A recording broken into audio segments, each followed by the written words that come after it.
우리가 40일 동안 출애굽기를 살펴보게 될 텐데 출애굽기 전체를 살펴볼 수는 없고 이 전반부에 해당되는 부분을 보게 될 겁니다. 홍해를 건너갈 때까지 하나님께서 어떻게 그들을 간섭하시고 그들에게 하나님의 계획을 드러내셨는지를 살펴보게 될 텐데 이 출애굽기는 이후에 여호수아나 그리고 약속의 땅 가나안에 들어갔을 때와 굉장히 중요한 경계점을 두고 있습니다. 뭐 여러 가지 경계점이 있지만 차이점이 있지만 제가 같이 여러분들과 주목하고 기도하고 싶은 것은 그들의 상태 그리고 마음의 상태입니다. 그들의 상태는 종이고 노예였고 그들의 마음의 상태도 종의 마음이고 노예의 마음이고 그래서 그들의 주인이었던 당시의 이집트 사람 보이는 주인이었던 이집트 사람에게 이렇게 마음이 경도되어 있었죠. 쏠려 있었죠. 정작 저들의 진짜 주인인 하나님께서 어떻게 일하고 계시는지에 대해서는 무덤덤해지고 있습니다. 출애굽기는 이 모든 것들을 깨는 과정이라고 저는 그렇게 이번에 기도하고 붙잡고 싶어요. 종이었던 상태를 깨어내고 종이었던 마음을 깨어내고 진정으로 자신이 선택할 수 있고 자유할 수 있고 하나님께서 주시는 은혜를 붙잡으며 스스로 그 길을 마주하고 대면해서 돌파해서 나아갈 수 있는 삶을 우리가 출애굽기에서 단초를 삼았으면 좋겠습니다. 하나님께서 이스라엘의 이 마음을 막 변화시키고 이것이 스스로 변화되지 않으면 뭐 누가 알려줘도 잘 모르거든요. 그러기 위해서 때로는 고난으로, 때로는 기적으로, 때로는 사람으로 뭐 이렇게 계속 일하고 계시는데 정작 우리에게도 똑같이 그런다라고 싶어요. 주님께서 지금 우리가 경험하고 있는 일들에 대해서 주시는 여러 메시지를 우리가 출애굽기를 통해서 우리가 40일 동안 살펴보겠습니다. 제목을 놓고 기도하면서 정말 많이 기도를 하게 됐어요. 보통 우리가 하나님의 뜻을 분별한다고 이야기할 때 하나님 나를 향한 우리를 향한 저희 딸을 향한 저희 아들을 향한 하나님의 계획은 무엇입니까? 라고 기도를 한 번씩 해보셨을 수도 있는데 보통 그랬을 때 우리가 굉장히 혼란스럽습니다. 나는 뭐라고 살아야 하지? 나를 향한 하나님의 계획이 뭐지? 이럴 때 거의 하나님께서 주신 은혜가 계획이 뭔지 모르겠다라고 이야기하는 청년들 혹은 중요한 결정적인 순간에 어떻게 해야 될지 모르겠다고 이야기하시는 분들을 저는 여러 만났어요. 그래서 제목을 정하면서도 혹시나 이것에 오해나 방향이나 이걸 잘 잡는 것이 중요하겠다라고 기도하면서 거듭거듭 고쳐보고 이렇게도 고쳐보고 생각을 했었는데 하나님의 계획이 먼저 계시는 거예요. 하나님의 계획이 있습니다. 하나님이 세상을 향해서 이렇게 하나님께서 하실 여러 계획들이 있습니다. 그런데 우리 스스로가 그 하나님의 계획에 기도할 때 나를 향한 하나님의 계획이 무엇이에요? 라고 하면 우리가 처해 있는 곳 자체가 연약함도 있고 여러 상황도 있고 관계도 있고 결정을 하거나 판단하거나 이러기 쉬운 곳이 아닙니다. 예를 들어서 산속에 들어가 있을 때 산 꼭대기를 올라가려고 하면 지도가 있거나 그 길을 잘 아는 사람이 있거나 그러면 알 수 있지만 그냥 그곳에서 이쪽으로 가면 되나 저쪽으로 가면 되나 지도 없이 전에 가본 적 없이 혹은 길이 나 있지 않은데 어딘가를 선택하고 혹은 어떻게 가는 게 맞겠다고 하는 것은 굉장히 사실 어려운 일이죠. 딱 그래요. 우리가 지금 처해져 있는 상황에서 우리가 계획을 보려고 할 때 우리가 보이는 수준의 한계가 있기 때문에 그 넘어서를 아주 클리어하게 정확하게 본다는 것은 사실 거의 불가능해요. 그래서 나를 향한 하나님의 계획 할 때 하나님의 계획이 없어서 모르는 게 아니라 우리가 처해져 있는 곳과 우리가 처야 볼 수 있는 시선의 높이가 생각의 깊이가 이 차이가 많이 나는 것이죠. 그래서 주로 그럴 땐 이렇게 도전합니다. 하나님이 어떻게 일하고 계시는지를 주목해라. 하나님의 계획을 봐라. 마치 우리가 조감도라고 해서 이렇게 건물이 있으면 새가 위에서 내려다보는 것처럼 건물의 모습을 그려내듯이 하나님께서 어떻게 일하고 계시는지를 보면 그러면 우리가 어떻게 그 하나님의 일에 동참할 수 있는지를 보게 될 거다. 알게 될 거다. 그리고 그것서부터 조금씩 해나가면 마치 멀리서 보고 있는 조감도를 보고 있는 것처럼 목적지로 우리가 가야 할 곳으로 조금씩 찾아가게 되는 일들이 많이 있지요. 출애굽기는 이스라엘 백성들의 입장에서는 갈 바를 알지 못하고 있는 거예요, 지금. 아니 오히려 편안하게 살고 있는 거예요. 이제 우리가 계속 말씀을 살펴보면서 혹은 이후에 출애굽기가 등장하는 부분들을 보면서 이 사람들 자꾸 심지어 어렵고 조금만 고난이 있으면 애굽으로 돌아가자고 그래요. 이집트로 돌아가자고 그래요. 그냥 뭐 힘들고 고된데 적당히 만족하고 사는 거예요. 적당히. 그들의 하루하루는 정말 힘들고 고단한데 적당히 만족하고 거기에 익숙해져서 사는 거죠. 그런데 그 상황을 하나님께서는 자꾸 깨워서 보게 하시는 거예요. 그 정상 아니다. 그리고 그것이 어떻게 살아야 될지 하나님의 계획이 아니야. 그래서 자기들은 지금 자기를 향한 하나님의 계획이 뭔지도 잘 모르고 살아가지만 출애굽기는 하나님의 계획이 이미 아브라함 때서부터 있고, 그리고 앞으로 너희들이 해야 될 일들이 예수 그리스도 그 이후까지 이어져 있는데 여기 이러고 있으면 안 돼. 그래서 하나님께서 당신의 강권적인 개입하심으로 당신께서 때가 됐다 싶어서 모세나 여러 사람들 통해서 이스라엘 민족이 살고 있는 상황에 개입하시는 거예요. 그래서 하나님의 계획이 드러나게 됩니다. 이스라엘을 향한 하나님의 계획이 드러나게 돼요. 우리를 향한 하나님의 계획이 드러나게 됩니다. 이것을 우리가 좀 같이 붙잡고 싶어요. 하나님께서 아브라함에게 약속하신 대로 이집트에 내려간 겁니다. 그냥 내려간 것이 아니고 아브라함에게 이미 알려주셨어요. 400년 만에 너희가 내려가고 거기서 종살이를 하다가 돌아오게 될 거야 라고 이야기를 합니다. 그런데 그렇게 약속하시고 그래서 진짜 번창하게 됐어요. 여기까지도 말씀에 약속되어 있는 거였습니다. 약 70명이 내려갔습니다. 약이라고 말씀드린 것은 어떤 성경에는 75라고 나와 있는데 숫자를 세보면 그것도 맞습니다. 뭘 빼고 이렇게 하면 되지만 70명이 내려갔는데 올라올 때는 60만이 나왔대요. 나올 때는. 그러니까 대충 계산하면 거의 10,000배가 늘어갑니다. 70명이 내려갔다가 장정만 60만 명이 나왔으니까 앞에 숫자가 조금 다르긴 하지만 거의 10,000배가 번창했다고 해도 되겠죠. 70명, 60만 명 이렇게 되니까 엄청나게 많이 번성했습니다. 이 모든 일들이 시간이 지나면서 일어난 일이죠. 400년이라는 시간이 지나면서 일어난 일이죠. 특징적인 것은 출애굽기는 400년 동안이나 그렇게 삶이 변했지만 기도했다는 이야기가 나오지 않습니다. 하나님의 계획을 혹은 하나님의 마음을, 저들의 마음을 어떻게 했다는 얘기가 나오지가 않아요. 하나님이 그들의 삶에 개입하시는 것이죠. 시간이 지나서 이 모든 일들이 번성하고 번창하게 되는 일이 있었지만 문제는 시간이 지나면서 하나님도 잊어버리기 시작했다는 거예요. 요셉을 포함한 영향력 있는 사람들이 죽자 이스라엘 자손들은 노예의 삶을 살게 되었고, 그리고 어느 순간에 그것이 고착화되었어요. 이렇게 사는 게 맞는 거구나. 노예가 되었는데 저들이 노예로 내려간 게 아니고 전쟁에 졌다거나 혹은 저들이 뭐 어떤 잘못을 해서 붙잡힌 바가 된 게 아니고 초대를 받아서 갔는데 정권이 바뀌고 왕조가 바뀌고 하면서 그들이 종으로 살아가게 됐는데 처음서부터 너 종 이렇게 했겠습니까?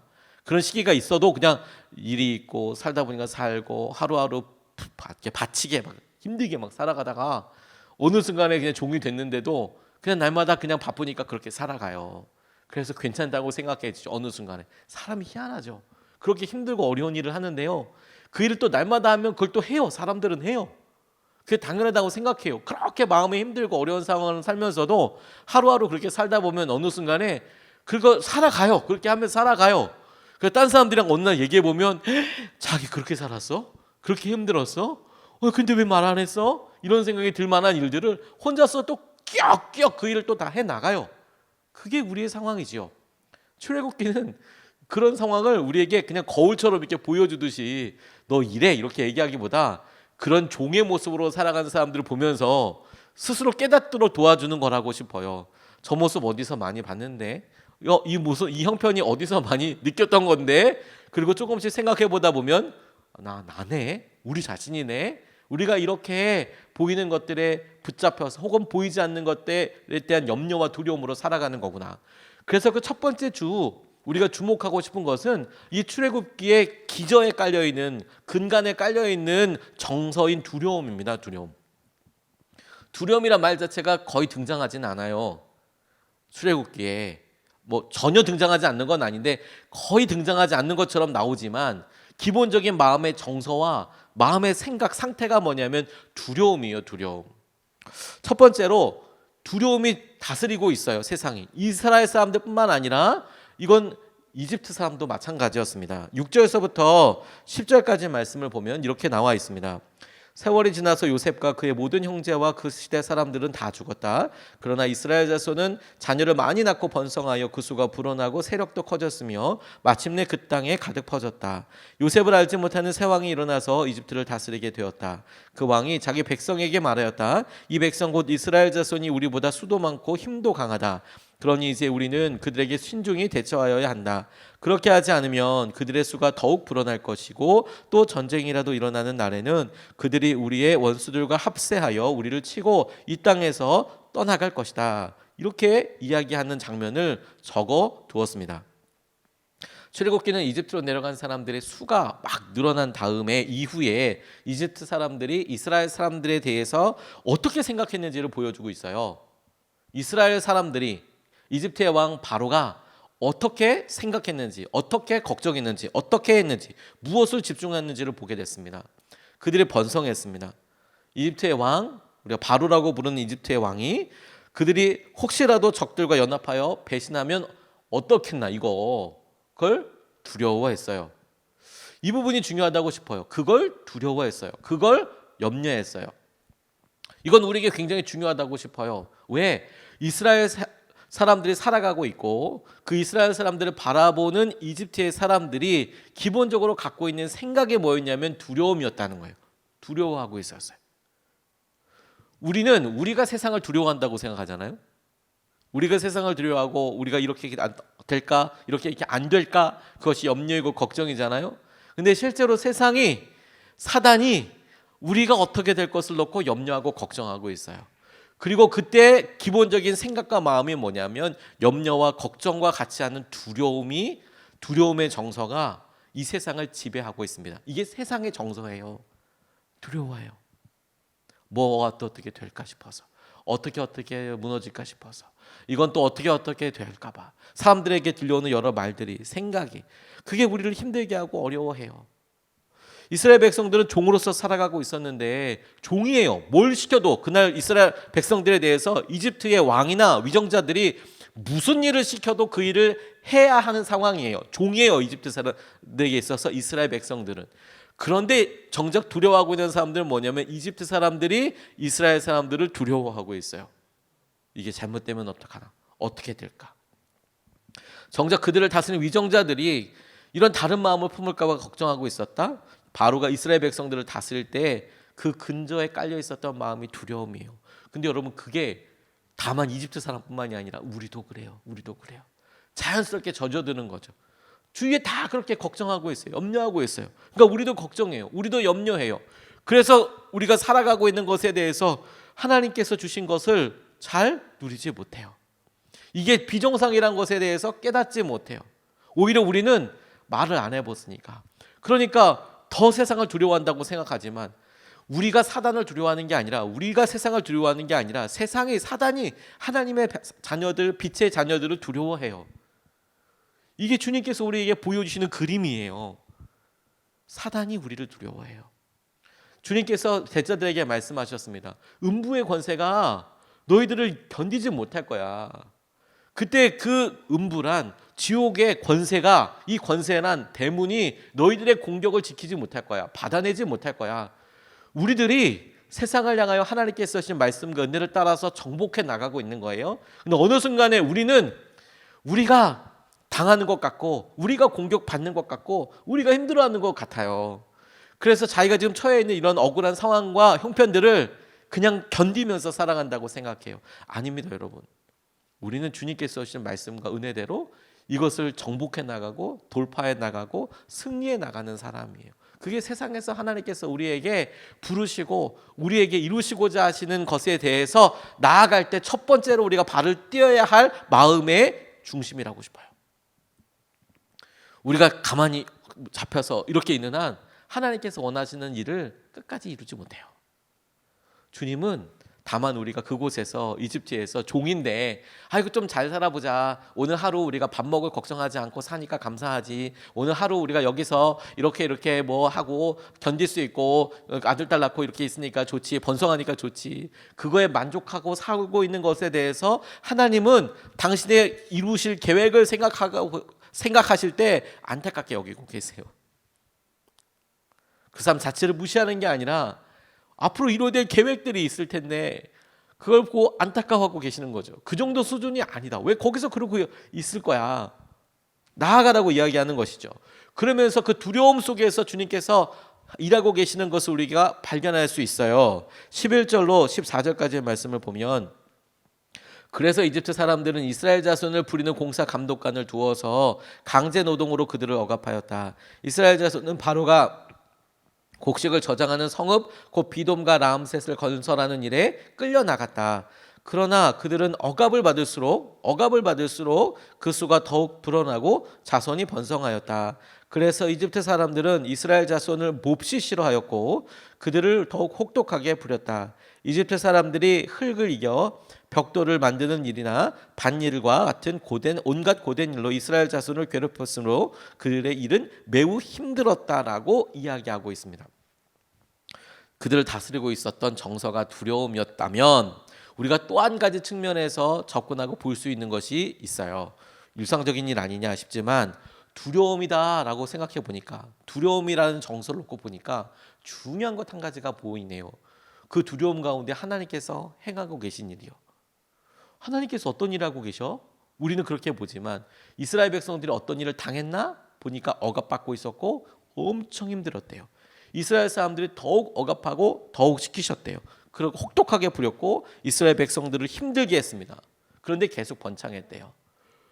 이 안에 하나님께서 계획을 가지고 계시지, 하나님은 어떤 생각을 가지고 계실까라고 보니까 더 억압받게 하고 더 혹독히 부렸대요. 그냥 우리는 우리 상황에서 더 힘들어지네, 일이 더 힘들어지네라고 싶지만 하나님께서 번창하게 하신다라고 봤을 때 하나님의 계획이 여전히 이루어지고 있는데, 그런데 더욱 힘들었고 더욱 어려웠대요. 그러면 하나님은 어떤 일을 하고 계실까요? 더욱 힘들고 더욱 어렵게 하고 계시는 쪽에 중심이 가 있지 않습니까? 왜요? 왜 그런 일을 하고 계실까요? 이게 중요하지 않을까요? 여전히 그들이 번창했대요. 그들에게 그런 어려움과 그들의 힘든 상황들이 마침내 눈을 열어서 하나님이 어떤 일을 계획하고 계실지, 하나님은 어떻게 생각하고 계실지에 대한 마음의 바람과 기대와 영적인 눈이 열릴 때까지 어려움이 계속 되는 거예요. 마침내 주님의 계획에 대하여 눈이 열릴 때까지, 하나님께서는 어떤 일을 하기를 원하시나, 하나님은 무슨 계획을 가지고 계신가에 대해서 그들이 하나님께서 말씀해 주시고 생활을 주시고 이렇게 주셔도 모르거든요. 어려워져요. 힘들어져요. 그래서 한계까지 아무튼 가보다가, 그리고 마침내 그들이 이제 앞으로 재앙과도 같이 모세가 찾아와서 얘기하는 일을 보게 되면 마침내 그들이 어렵고 힘든 상황들 가운데 신음소리를 내요. 힘들다 얘기를 해요. 이제 자기들의 자녀들이 혹은 자기들의 여러 일들이 이제 차례차례 이제 어려운 일들이 보게 될 텐데, 그 끝과 방향이 가리키고 있는 것은 무엇이냐면, 너희들이 지금 힘든 게 정상이 아니잖아. 그리고 너희들에게 약속하신 계획이 있잖아. 그 계획을 구해야 해. 찾아야 해. 그러면서 우리가 이런 두려움의 세상을 살아갈 때 놀랍게 주목하고 싶은 것은 그들이 번성하였다라는 이야기예요. 왜 번성하고 있습니까? 하나님이 그들을 선택하셨기 때문에. 하나님이 그들을 선택하셨기 때문에 그들은 계속 번성하고 있어요. 힘든데 번성하고 있어요. 살아가고 있어요. 오히려 이런 어려움들은 이스라엘 백성들을 더욱 강하게 만들고 있어요. 그리고 나아가 이 땅을 떠나야 할 이유가 되고 있어요. 이 땅을 떠나야 될 이유가 되고 있어요. 이게 우리에게 너무 중요한 도전이라고 싶어요. 시골에서 자란 분이 시골에서 계곡에서 이렇게 헤엄치고 하지 않습니까? 아버지가 아들한테 어렸을 때부터 아들이 워낙 나가서 막 노는 거 좋아하니까 아들 붙잡아 놓고 이렇게 이야기했대요. 너 물에 가서 애들이랑 이렇게 멱 감는 거 좋은데, 수영하는 거 좋은데, 그런데 물이 이렇게 늘어나고 이럴 때는 조심도 해야 되지만 아버지가 당부했던 거 딱 한 가지, 물에 들어가서는 항상 눈을 떠야 한다. 눈 감으면 죽는다. 물에 들어가면 항상 눈 떠야 한다. 눈 감으면 죽는다. 이 얘기를 갖다가 계속 강조했대요. 그래, 너 친구랑 같이 놀 수 있고 수영도 할 수 있고 헤엄도 칠 수 있죠. 뭐 그 나이 또래에 뭐 정식 수영장이 있었겠습니까? 그냥 계곡에서 이게 수영 적당히 깊은데 뛰어들어가지고 수영하는 거잖아요.